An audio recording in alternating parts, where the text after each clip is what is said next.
Greetings. It is such a blessing to be with you here today. And our lesson today is one that I think we all can relate to, or we should relate to, as we should all of them. It's called Do the Right Thing.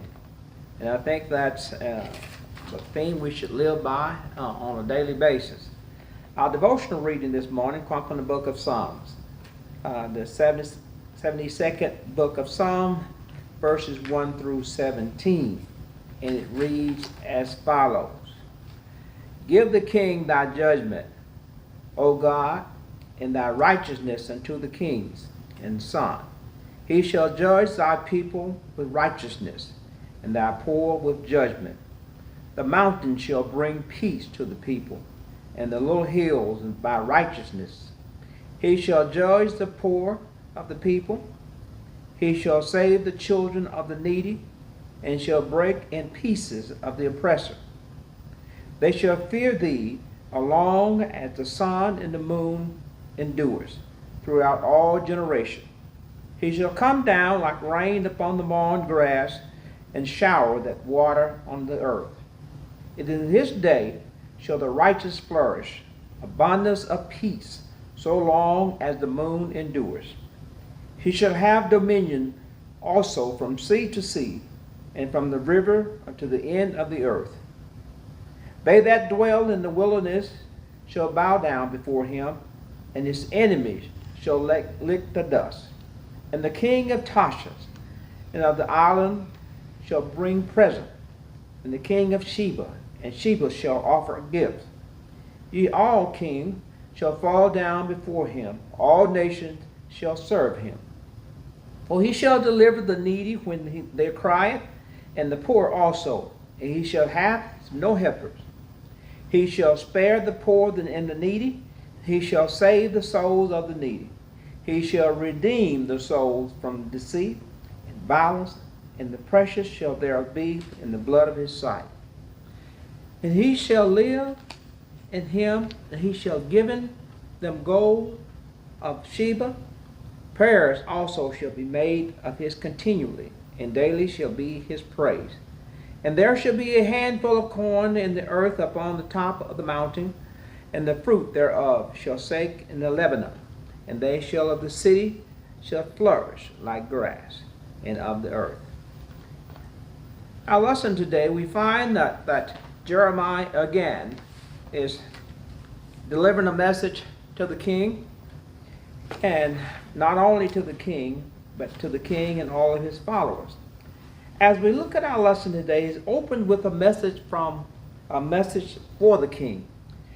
Thus saith the Lord, go down to the house of the king of Judah, and speak there this word, and say, hear the words of the Lord, O king of Judah, that sittest upon the throne of David, and thou, thy servant, and thy people that enter into these gates. Thus saith the Lord, execute ye judgment and righteousness, and deliver the spoils and out of the hand of the oppressor. Do no violence to the strangers and the fatherless, nor the widows, neither shed innocent blood in this place. Those situations where you find yourself in at a group and things go wrong, and the first thing we usually say, well, he wasn't talking to me, knowing that you try to hide. Well, we have to understand, although Jeremiah is speaking to the group, he leads those that enter the gate, all the way from the gate to the king. You know, when you have speakers, make sure they include everybody. They use just like from the pulpit to the back door. Well, Jeremiah today includes everybody in his message, so no one's left out. When we do a blanket accusation, sometimes we have a tendency to want to think that, well, it wasn't meant for me. He was talking to somebody. Well, let me assure you this morning, I was talking to each of us, because we have to, there is a saying that every tub has to sit up, and the Bible tells us that we are judged by everything done in this body. So therefore, we can't assume that he's talking to someone else other than us. Make the lesson personal, then it just becomes a story in a book, and it's almost like you're reading about something that often has no bearing on what I do. Let them know this morning that everybody has to be atoned for. Do the right thing. The message was for everybody. So as Jeremiah looked at this, he said that the Lord and the ruler and their obligation to do the just and right thing. Because of this position, he influenced the king. He uses that to let us know that those people that are in leadership, he uses the king here, but not only the king. If you are a leader of any kind, whether it's president, vice president of the choir, or usher board, or the pastor, or deacon, or layman president, doesn't matter what position you're in. If you are a leader of any kind, if you're not holding you are leading someone, because you're influencing someone. So he is letting him know that those who are leading are held accountable to a higher standard because you're influencing those that are following you. So Jeremiah pointed that out very clearly as he delivered the Lord's message to the king. And he said, God promises a protection for the righteous king, the same as he promised that same protection for the righteous leaders. The good thing about God is that he doesn't change. And the same circumstances and consequences that was rolled out then are being rolled out now. He says, God promises to protection for the righteous king. And Jeremiah 22nd, 4 and 5 said, for if ye do these things indeed, then shall there enter by the gates of this house, and kings sitting upon the throne of David, riding in chariots and on horses, and he is his servant and his people. But if you will not hear these words, I swear by myself, saith the Lord, that this house shall become desolation. Well, as we look at this morning, we focus on the fact that the king was being held accountable for his practices and what he was doing, because the punishment was going to come to all. And the God was getting ready to wage what is called a holy war. It says, for this saith the Lord unto the king house of Judah, thou art gilded unto me, and the head of the Lebanon, yet surely I will make thee wilderness, and the city which is not inhabited, and I will prepare to destroy you against thee, every one with weapons, and they shall cut down thy choice cedar and cast them into the fire. Well, you have to, in understanding that particular passage, the cedar trees were their most prized possession at that time. And also they refer to the forest of Lebanon. If you remember the story of Solomon when he built the temple, part of that temple was built from the forest of Lebanon. They talk about the beauty of the temple and the beauty of the cedar trees. And those of you who know anything about lumber, knowing that cedar is a beautiful wood.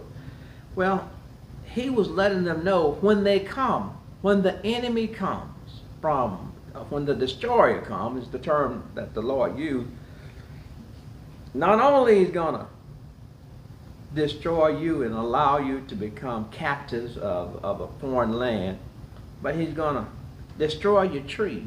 Those precious cedar trees that you have that you think are so beautiful, well, they're going to burn them up. That's why they were called the destroyer. They're going to destroy everything. The forest of Lebanon, they're going to destroy the forests just like a wood cutter that come and destroy, cut down, just ravage the forest and not to use the lumber for any purpose, but just to burn it up. And so that's what was happening as Jeremiah was trying to get him to understand the severity of what was about to happen. You know, sometimes we forget if it's nothing that's going to happen immediately, we have a tendency to think that it may or may not happen. Well, in today's lesson, Jeremiah was very specific. And he went on to tell them why God will destroy Jerusalem. He said, "And many nations shall pass by this city, and they shall say every man to his neighbor, Wherefore hath thou the Lord done thus such this great city? Then they shall answer, Because they have forsaken the covenant of the Lord their God, and worship other gods, and serve them. Weep ye not for the dead, neither bemoan him, but weep sore him that goeth away, for he shall return no more, nor see his native country." Well, the writer let us know this morning that you have to see it. He couldn't even come up with word to describe what it would be looking like after God destroys it. You have to just see the ruins itself and the things that he foreshadowed that people would say about that great city or that great beauty that was there. Was that what happened? Why in the world what in the world would cause someone to destroy something in this manner? And the response to that, well, they disobeyed the covenant of God. Well, and you may want to think, well, why is it that God had become angry? Well, because disobedience. So there are times when things come in our lives and we don't have the answer for, and you try to think of, well, why are these things happening? Many times, not always, but many times because of our disobedience and things that we have not done, now should have done and have not done. Well, the conversation goes on to say, well, this must have been, you have to see it, they must have really hacked them off, because look how he destroyed the city. Well, when you look at things in our lives in this day, sometimes our lives are destroyed and set up on end simply because of our disobedience or lack of obedience. So as we look at our lesson this morning, we have to understand that when Jeremiah brought this message, he was sincere. And we have to not hide behind the fact that he was talking to the group. Because when judgment comes to each of us, we won't be judged as a group. You will be judged individually. I'll be judged as an individual. The things that I've done and you've done, all of us have done in our bodies. So we can't hide behind the crowd. You can't fade away in the crowd and think that you're not going to receive what's coming to you. That's what Jeremiah was trying to let them know this morning, was that although you are a community, and he referred to you as a community, you're going to be judged as an individual. When it comes down to the fact that you have not done the right thing, it's not going to be placed on the head of the community. It will be on you individually. Collectively, we make up the community. We have to understand that. And when each of us play a role, we are part of the community. When we come and stand before the judgment, the question will be, did you do the right thing? Well, we talk about in the lesson today, Jeremiah even mentioned that we sometimes get ourselves in a situation where our relationship with God that we think we have interfered with his responsibility, the responsibility and commitment that he requires of us. For example, you can go to church every Sunday, first thing at Sunday school, pay your tithes, shout up and down the aisle, and on Monday morning you don't speak to anybody.